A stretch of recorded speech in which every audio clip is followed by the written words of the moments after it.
Today's forum has the special distinction of being both an innovation and entrepreneurship forum, which is sponsored by JP Morgan Chase, who's represented here today by Sean Bunt and by Courtney Hodapp. Thank you. And it's also a Leadership Legacy Series forum presented by Taft Law, represented by David Butler and Lee Bass. And help me thank today's sponsors and welcome David Butler, who's the partner in charge of Taft Law's Columbus office, to the stage to introduce our speakers. David?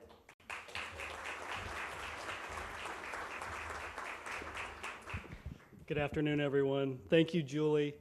I'm going into my third month now, my third month as partner in charge of the Columbus office for Taft, and this by far is the coolest thing I've gotten to do so far in that new role. Taft is pleased to support the mission of the Columbus Metropolitan Club to convene conversations on topics and discuss, have conversations with interesting folks from town and discuss important issues to our region. Today's speakers and our moderator exemplify the entrepreneurial spirit that makes jobs and innovation and impact in the real world and in our community every day. Mills James is among the nation's most comprehensive creative media companies, founded in Columbus in 1984, so 30-year anniversary, with offices now in Cleveland and Cincinnati and over 150 media professionals. They are truly a 21st century storyteller.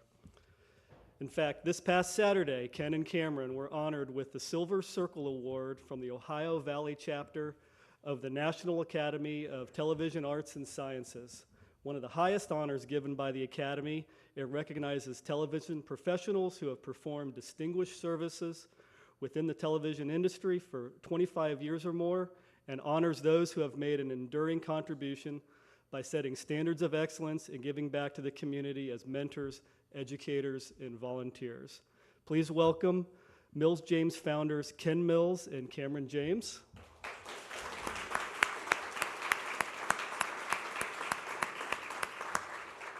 And a storyteller and media player in his own right, please welcome our host and moderator, Don DePerro, president and publisher of Columbus Business First. And with that, Don, microphone's all yours. Thank you, David. We'll start right out. Congratulations. A wonderful achievement. It sounds like this is one of the first of your Lifetime Achievement Awards that you will receive, of probably many. Yeah, we're near death, I think. But well, just don't let anything happen right now, okay? Be good for about an hour, for the next hour or so, we'll be all right. Tell me about how it all started. 30 years ago, Mills James, it was Mills James Productions, now Mills James Creative Media, and how you got going. All right, I'll take that one, and then he'll take the next one. Well, it started out with not a lot of money. We basically were two guys who had met, thought we might have, something to offer, but it really was only two people. We put $5,000 each into an operating fund, paid ourselves salaries of $500 a month. That would get us a few months out. We rented an apartment, an office in an apartment building called the Canterbury Building at Olentangy and North Broadway. Went to the bank to get a loan for about $12,000 to get some furniture and maybe something like a TV set. And they didn't really want to give us the loan because we were just starting out. So we put up collateral. I put up a CD. Cameron put up some stock, and they were willing to loan us some money in that respect. But the first office had some advantages because it was conveniently located, and it had a doorman, which was almost like having an employee, and he was there to take packages or something if we weren't there. And it was next door to Frisch's, and that was especially attractive to Cameron. Packed away a few big boys in your time, huh, Cameron? Love Frisch's big boy, yeah. What was your first piece of work, first piece of business? Well, it was very exciting because we moved into this office, and the day the telephone was installed, Riverside Hospital called up Marilyn Marr, the PR department over there, and they said that heard we just started our business, and they had a job for us. So that was pretty lucky. And Erie Chapman had joined them, and he was making his first report to the board of directors, and he wanted video to go with that.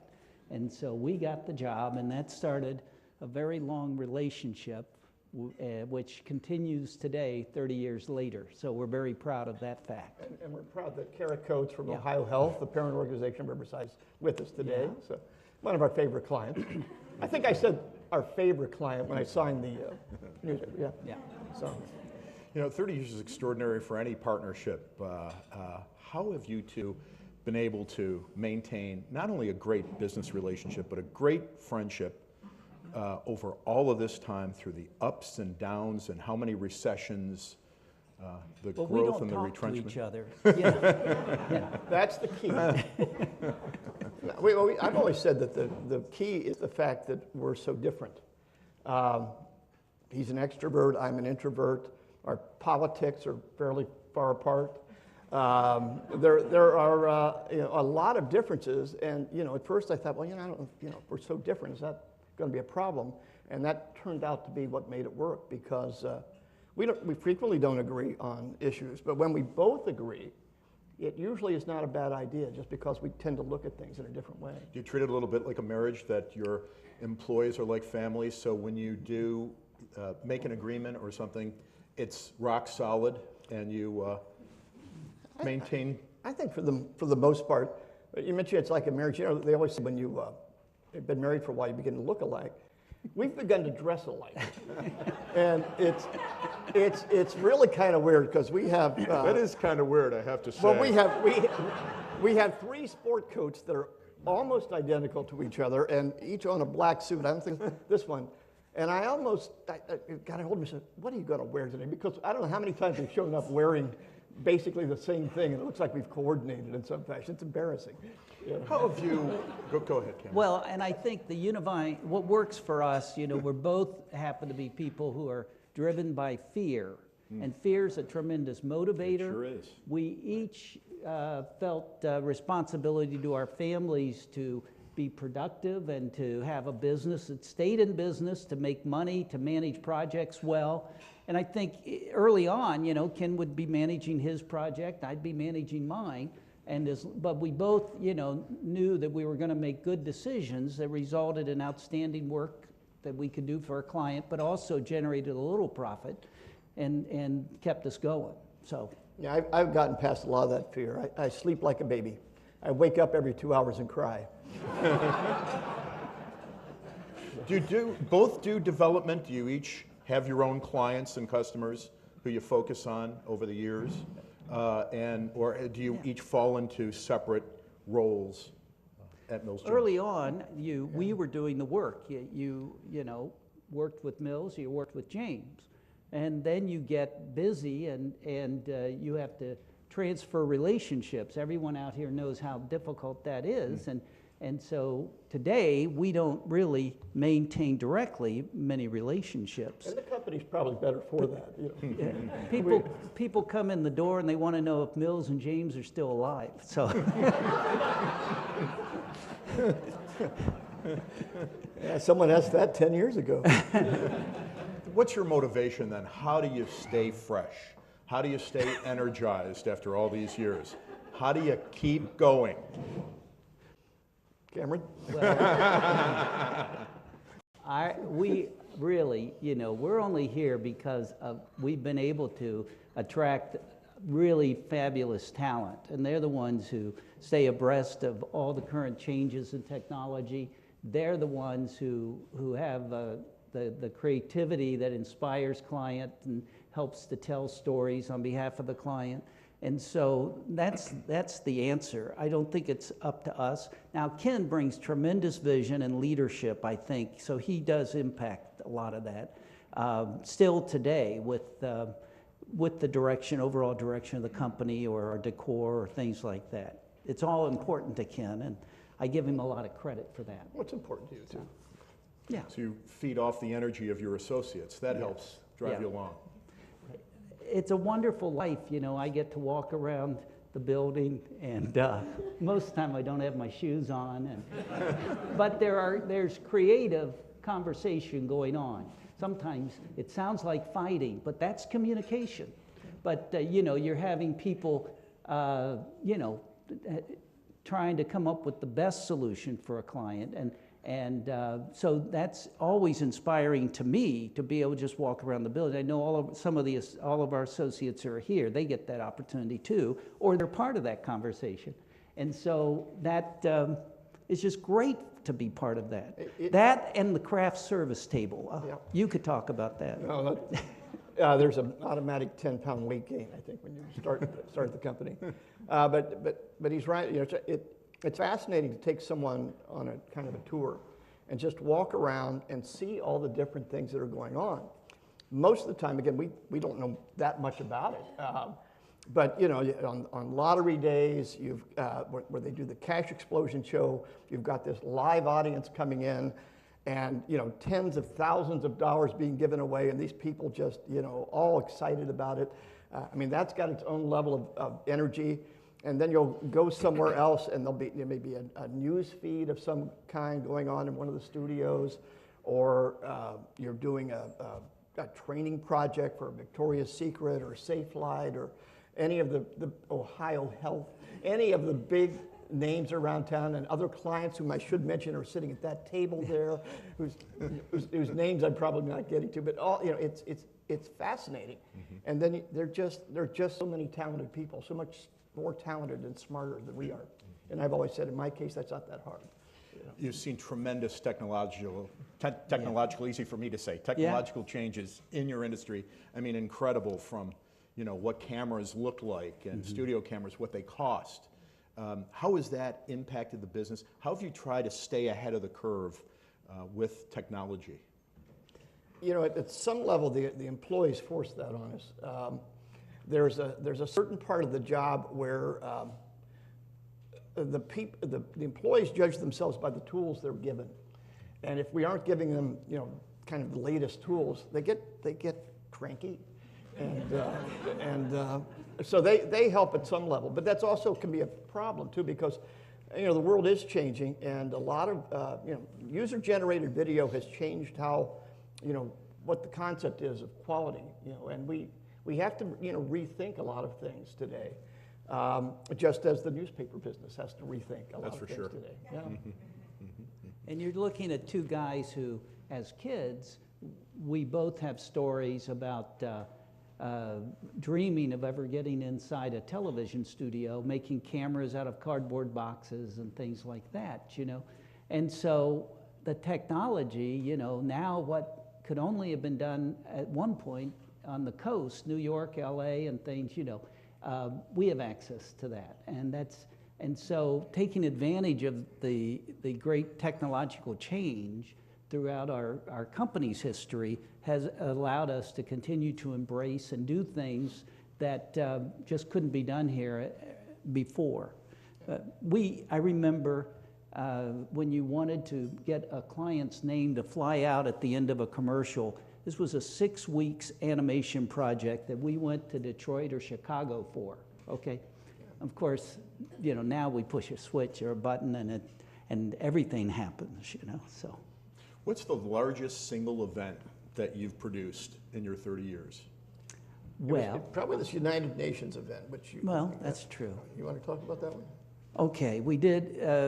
I was thinking of some of the limited annual meetings. Kimberly, I'll get to that. So, but the United Nations was in session here in Columbus, Ohio, in the early 1990s, I think, and we got to do all the technology. This involved running lots of cable and connecting the world press. They had requirements. We had to set up television and radio studios on site at the convention center, and then make sure everyone could communicate, and then do the general session with a lot of uplinking, downlinking, a lot of things, and simultaneous translation in 13 languages, which a lot of meetings require, but at that time it seemed like it was a little bit new to us. But at any rate, that was a major event. Live and remote, do you know how many people participated in that event? No. I don't. But then the limited annual meetings, Kimberly out here was working at the Limited at the time, and they would do large meetings that really became like rock concerts, and made a lot of sense for a long time to do these large extravaganzas. But the largest I remember was a 10-day load-in at the convention center. I got to produce about 12 of these events, 10 or 12. And all were done in Columbus. One was done on Broadway at the Marriott Marquis Hotel. And at any rate, there's stories with all of these, so I won't go into them. But it was Probably what everybody wants to hear. 10-day load-in. The good stories, Cameron. The good 10-day load-in, and you go in and you're marking the floor where all the bleacher seating's going. You're going to do projection that is 25 by 40-foot screens, you know. And at that time, you know, projection, you didn't know if you could hold an image under certain lighting.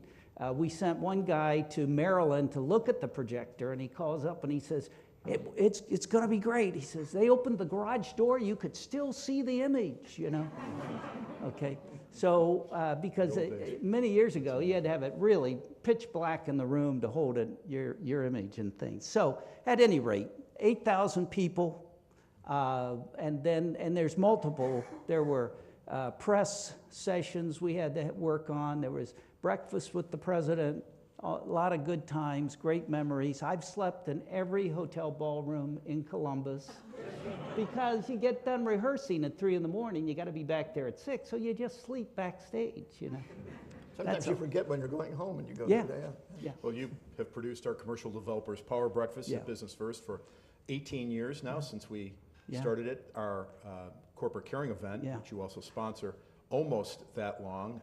We had, you mentioned the Limited, Les Wexner, and the only room that was available were 2 open bare rooms in the convention center, which you had to pipe and drape. Yeah.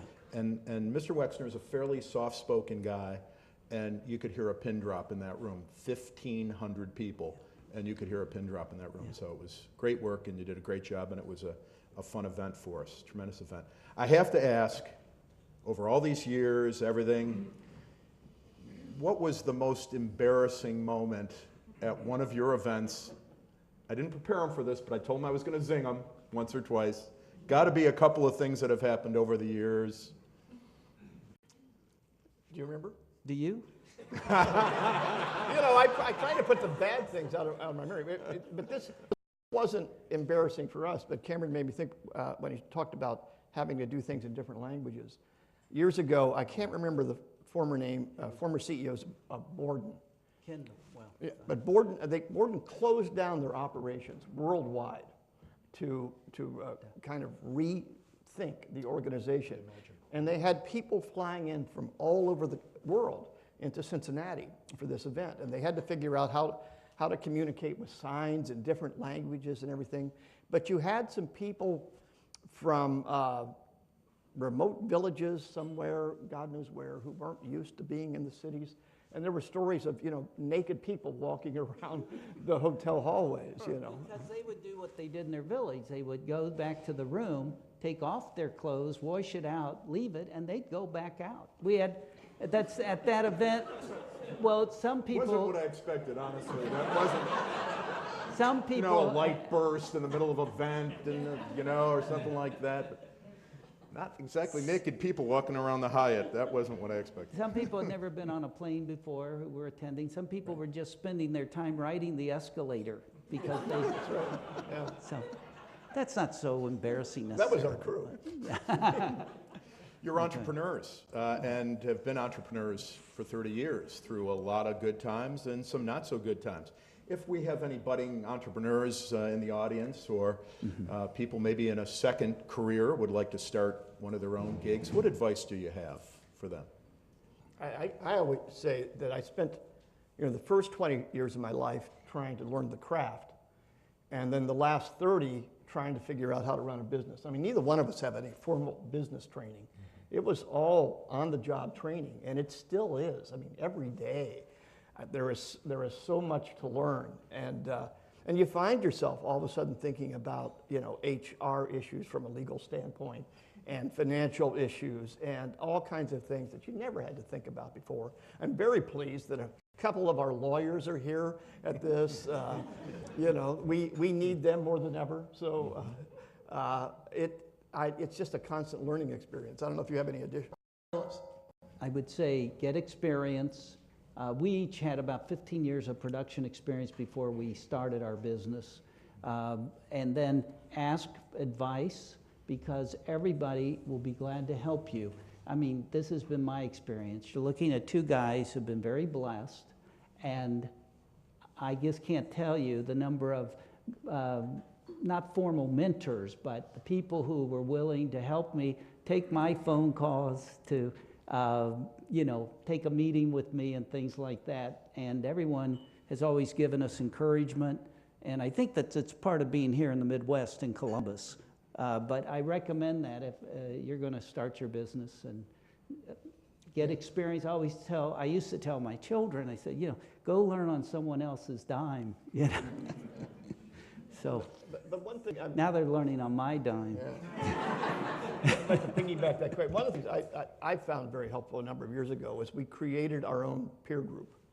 We found companies from around the country who were similar to us, but did not compete with us. And twice a year we get together with them and share best practices.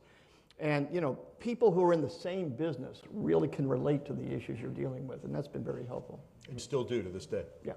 That's great. Who were some of those mentors in the early days? Would you like to mention some of those folks or some of the people you relied on? Well, Al Dietzel comes to mind. He's always been a great fan and a really good guy. And he was here speaking not too long ago. I'm not going to start mentioning names because I'm terrible at recall to begin with. But one thing with Al, I'll tell you, early on, first of all, we thought we'd start a company to focus on video. You have to understand that at the time we were working, the most universal format in the world was 16 millimeter film. If you sent that somewhere in the world, you had a chance of someone being able to show it. I know that's hard to understand, but video, consumer video, was starting to appear in people's homes and things like that. So at any rate, we said, well, let's do a company focused on video. And our companies really have been about the digital transition of print into other electronic media and things like that. But but as soon as we did that, we both had backgrounds in some live event, but that wasn't going to be our initial focus. But a client came in and wanted events, so I started doing that more. And at any rate, pretty soon I was involved in the Governor's Award. They were going to give an award to Les Wexner that year, and so that meant Al Dietzel was involved, And all I want to tell you is we're over at what was the Hyatt on Cap Square in the dining room, and it's a committee of people, And somehow, clients are only buying one thing. They're buying vision. Whoever you have do work for you, you want them to have a vision, to know more about it than you do, and to want to try to achieve something. So they're buying vision. At any rate, here's this big committee, and there's talking going on, and somehow Mr. Dietzel got the idea. He must have thought I had some vision, because he says to everybody at the table, he says, hey, listen to this guy. That was pretty important to me early on, and so I really appreciated that, and really pops out in my mind. I think that's an important thing. Do you have some must-dos, some commandments, so to speak, when you produce an event, when you work with a client, that there are adages that you just live by? Well, fortunately, we now have producers who are really good. So I don't know, that mine count for very much. But certainly at an event, you want to make sure, first of all, you got function. You want to make sure everyone can see and hear. Okay, that's where it begins. You got to think of all these things. That's sight lines and angles and things. And then the creative component of pacing and incorporating the message into every element of the event. That's not very well thought out, but there's a few things that we deal with all the time. And you're both really classy gentlemen. I Thank really you. say that from my heart. And so you don't, you're not the type who speak negatively of your competition at all. Yeah. But what do you do that you think separates you from maybe some of the other folks in town? That's a tough question. I think it begins with trying to create the right culture, the right working attitudes, a client service mentality. And again, I have great respect for all the competitors, but lately I've thought a lot about, when we hire people in, they usually have the skills to do the job. But if we're going to fail, we'll fail, the potential is more likely on a client service issue or on a job management issue where, there were a lot of moving parts from a financial perspective, and they just weren't used to managing, those kind of issues. But above all, we kind of have on some of our literature. It's like our job is to listen, make it easy, solve problems. Some really basic things. Respond quickly. Those are kind of part of the culture and things we try to reinforce. And it depends on who the competition is. But, we're in a variety of businesses. And so it's the mixture that might really make the difference, perhaps. Also, I think of the redundancy we have in creative talent and in technology or the equipment. I mean, you're not just buying one person, and if something breaks, you're out of business. We've got a lot of redundancy and superior engineering, and then our process. We have processes that, when you're juggling a lot of balls, that prevent us from dropping the ball. So maybe that makes some difference. But I think you can work with anyone who makes sense for you. They're all pretty good. So you produce the lottery show, of course. You produce events, well-known. You have notable clients, including a burgeoning Cincinnati office where you said you're now there 3 days a week. Yeah. What are some of the other things that you do that maybe some of our guests in the audience might not know about? We've developed some television shows. Can I tell them the story? One quick. Please, yeah. Mr. Mills went to Arlington High School. We still ask each other's permission after 30 years. He went to Arlington High School, paid $15 to learn to play piano in a flash. That was a guy's book. And you went to the seminar. He came back and said, I think this guy's pretty charismatic. And so the next thing you know, he's created a television show that ended up running 14 seasons in 90% of the country on PBS. Ken did that. The show was? The piano guy. Well, it started off with a pledge special called Play Piano in a Flash, and then it turned into a show called The Piano Guy. In the first year, it raised over $19 million for public television. Is that true, RJ? Yeah. It sounds okay. What were the years? Yeah. What were the years the show ran? Well, it's from still about on, 2000, but yeah. About 2004 to 11 or 12, something like that. Yeah. RJ's very involved in the production of it. And then with the same guy, we developed another show called Music Makers, where he would go out and kind of like inside the actor's studio, would interview well-known musicians about their craft. And that just won an Emmy this past weekend. But we had a chance to work with Ramsey Lewis and Chad Smith of the Red Hot Chili Peppers, and Steve Gadd, who you may not know his name, but he's the drummer for just about every major talent out there. He's the one that came up with the introduction to Paul Simon's 50 Ways to Leave Your Lover. Hugh Downs, who is at 91, 92, is still sharp as ever, and is a self-taught classical composer, which I thought was fascinating. But people like that, so a little bit of that. Great. One day I come to work, and Jack Hanna's in the studio with the Van Trapp family singers, because the family singers are doing a gig in Indianapolis. They drove to Columbus because they wanted to get Jack to sing the sheep herder's song. Okay? So he does that, but then he says, well, Cameron, he says, if you get everybody out in the atrium, have them do a concert. Okay. So next thing you know, Nancy? We had the Van Trapp family singers singing a concert for us. We're all gathered on the second level and around on the stuff. Just stuff like that happens all the time. They did an a cappella version of Edelweiss, which we shot and is on YouTube if you want to see it. I mean, these are the great-grandchildren of the original singers, but they're gorgeous singers, and it's worth looking at if you get a chance. Who does Mark Twain? Hal Holbrook. I come out one day downstairs, there's Hal Holbrook sitting there.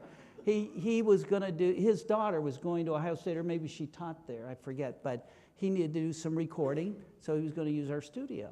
So it's, pretty great life, I think. You get to sit down and talk to these people for a few minutes, and you name it, I think we've had that opportunity. It's, pretty exciting. Let's talk for just a minute about leaving a legacy. And as I mentioned, you not only produce our corporate caring event, but you're a sponsor, you're an underwriter, and how you've given back over the years, and you've done a lot of pro bono work. Why don't you just mention a few things? I know you're both very modest, and some of the passions you have in helping out in the community. I'm going to trust your memory on this one better. Well, one event that I liked particularly was for the 10th anniversary of the Americans with Disabilities Act. My wife was serving on the mayor's committee for people with disabilities, and she said, this is coming up, and they're talking about doing a picnic or something, And I said, well, I'll come talk to them, and I went and I said, why don't we do what we do for a lot of organizations? So I had them in the studio telling the story of where they were when the Americans with Disabilities Act was signed, okay? And these were very meaningful stories to people. And so we made that into a 3-minute piece, and we went around, and the great corporations here in Columbus, donated money, and we brought in Bob Dole as our national speaker. He had been at the signing, and so we held a major luncheon. And so at any rate, it was a first-class event, all pro bono, with a lot of help. Kroger was a major sponsor. I won't mention all of them, but at any rate, nationwide. So, that's a great thing. But I love being able to make a difference. You feel like you're doing something good, and there's so many good causes. And we have a community that does a lot. And an incredibly altruistic community, there's no doubt. As is our tradition at the Metropolitan Club, we take questions from our audience. So if any of you have questions, you could start lining up at the microphone right there, and we'd love to hear from you. Nothing hard, please. Yeah. And no pie throwing. So do you ever add up how many events you produced over those 30 years? Do you know? No. No idea. No idea? No. We do, overall, we just do, this is why we have such processes, because the volume of work we do is pretty amazing. There can be 1,000 projects going on. That can be a dub order or different things. I think just at P&G alone, we're doing a lot of virtual meetings, but they're very complex virtual meetings. They're going to involve other countries. We're doing about 300 a year there. Just for Procter & Gamble? Yeah. And I was just at one down there where we're doing, we're motivating people. We're giving out sales awards. We got 400 people there in our auditorium in Cincinnati, but then we're in Brussels with another big group, and we're in China, Singapore, and we're in South America and the Virgin Islands. And then we're just jumping around, giving out awards like it's nobody's business. It's like producing the Emmy Awards all the time. We have a question. I'm Hi. Karen Olstad from WOSU Public Media. Nice to see you both. I'm curious with your company that's driven by the two of you as individuals, what are you doing to prepare for succession planning and to keep the company going into the future? And you are an employee-owned company now. That's it. Change. Business first. I will give a nod to our editorial folks. We reported that. Been a few years, haven't you? Yes. Great We're question. about 7 years into being an ESOP, and so everybody at Mills James owns stock. So when you're working with someone, one of the associates, you're working with an owner of the company. And probably that will increase until we're about 100% ESOP. Yeah, we're aiming toward that. And I want to give a shout out to our ESOP attorney, Tim Yoakum, who's here, who's really considered one of the best ESOP attorneys in the country, and really helped us navigate this. But I think that's part of it. Cameron has 2 sons who are vice presidents in the company. They're moving up. We've got a good, strong leadership team. He and I don't have to touch any jobs really. It's better if we don't. It's better if we don't, right? But that's an important part of being successful for 30 years too, Yeah, right? Knowing not what not to do. And they keep us away. They know they'll have a better chance if we're not around. I also want to mention that Cameron's father was Arthur G. James, who the James Cancer Hospital at The Ohio State University is named for. Many people don't know that, and Art, your son and the grandson, is one of the vice presidents of the company. Right. Hi, my name is Peter McCrae. I have my own national architecture and now international firm. Everybody today is out there generating media. The new phenomenon of our age is tell me about it. Everybody's taking their own videos. Everybody's a publisher. That's right. Everybody's taking their own videos. Everybody's taking their own pictures. They're everywhere. And we're now starting to see more pedestrian media finding its way into polished productions, that now you're sourcing, at least it appears to me, that you're sourcing more and more pedestrian generated media of all kinds. So how is that phenomenon changing your business? Well, I Probably think, changing my business more than it's changing your business. Citizen journalism, we call it. yeah. But in the end, our job is to solve problems, and you use whatever tools make the most sense. It's interesting at P&G, they're kind of leading the way on that. They're encouraging all of their staff members to be able to do it yourself. But they all reach this level where they can't do it themselves, and then they have to bring in someone else to go to the next level. And that'll probably always be there. As individuals, we have limits to how much we can do, and I think people tend to seek us out when they've hit that plateau and need to do something beyond that.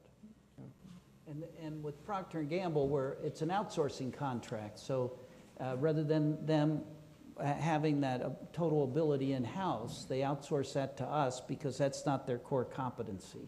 So, I'll tell you though, we wouldn't be getting as much news out of what's going on in Russia, what's going on in the Middle East. It's amazing what social media has done to this world. So in many degrees, especially if it's on camera, the camera doesn't lie. So it's very interesting what's going on in the world today. In my career, I would have never thought 30, 35 years ago that these things would be happening. and here's one of our early clients. That's right. That's right. It's a nice opportunity to have you here. I'm Jane Scott, Metropolitan Club. You've taught me a lot, but I want to take the opportunity to thank you both publicly because you're right. I was one of your early clients. I needed a slide presentation. Does anybody remember one of those? Back in 1984, 85, and ran into Bob Grossi. And Bob says, I think I know somebody could help you. And at the time, I was manager of public relations for a company that used to be Landmark Incorporated here in Columbus. And I had to do an annual meeting with 600 farmers. And my fertilizer guy never remembered to turn the projector on. And my feed guy never opened the curtains at the right time. And so I was quite frustrated. And Cameron taught me the term business theater. And I said, yes, that's exactly what I need. And he came to our office, and he had a young account executive named Andy Campbell. And Andy and I produced a PRSA Prism Award-winning meeting on the very first project in 1988, about. And so Andy and I are both indebted to you teaching us an awful lot, so thank you very much. My question is, I always like to ask defining moments. Where were you? What happened that you said, yes, this is where I'm supposed to be, this is what I'm supposed to be doing, changed the trajectory possibly to where you are now? I think this is it. Me. Yeah, it could be. I mean, you just have those, change is so constant. And it just, I don't think you ever feel like you've got that defining moment at some level. It's just, you have to keep thinking about what's coming next and what's going to get affected in some way. And I'm still waiting. He's right, this may be it. Hi. Hi. Maybe this will be your changing moment. I didn't know this was going to turn into a roast, but you said exactly what I was going to say. I was at United Way of Central Ohio the last 2 years Brian Gallagher was there. I was director of special events. You guys helped me do the annual meeting with Les Wexner, and Al was there. Yeah. And so I want to thank you because I worked with JJ, and the team has changed so much since. It's been years, but so much. But I wanted to thank you because you asked when was your defining moment. It was then. I knew that's what I wanted to do. Our production was wonderful. It was the slideshow, the music, the guys keyed in, we scripted everybody, it went flawless. So you know, as I get older, I think it's important to tell people how you've impacted someone's life. You guys impacted my life because it was one of the best annual meetings United Way has had, and it was my first one with United Way. And now I own my own marketing firm. So thanks a lot. Thank you.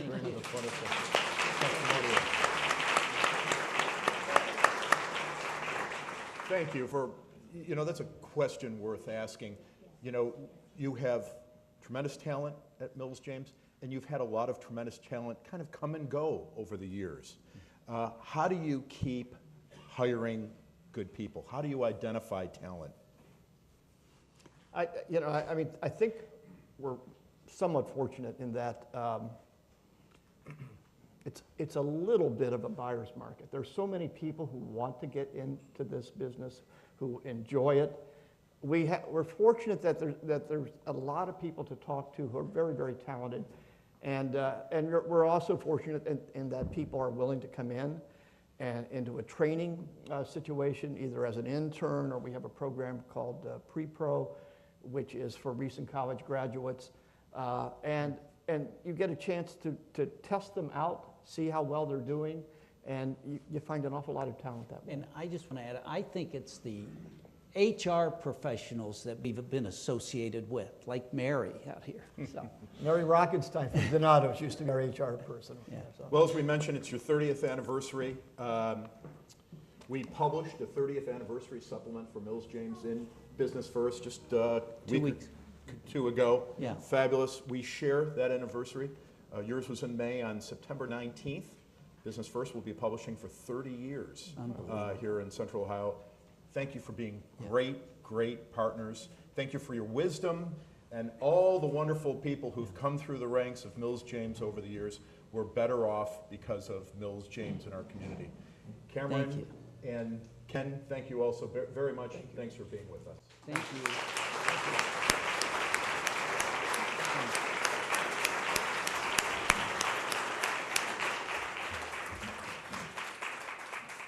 Wow. Hope you enjoyed today's forum. How could you not? Remember, you can view and share on our CMC app, on Columbus TV Channel 3, WOSU through the Ohio Channel, or anytime on YouTube. Thanks to Taft Law and JP Morgan, and thanks to these gentlemen. Have a great day.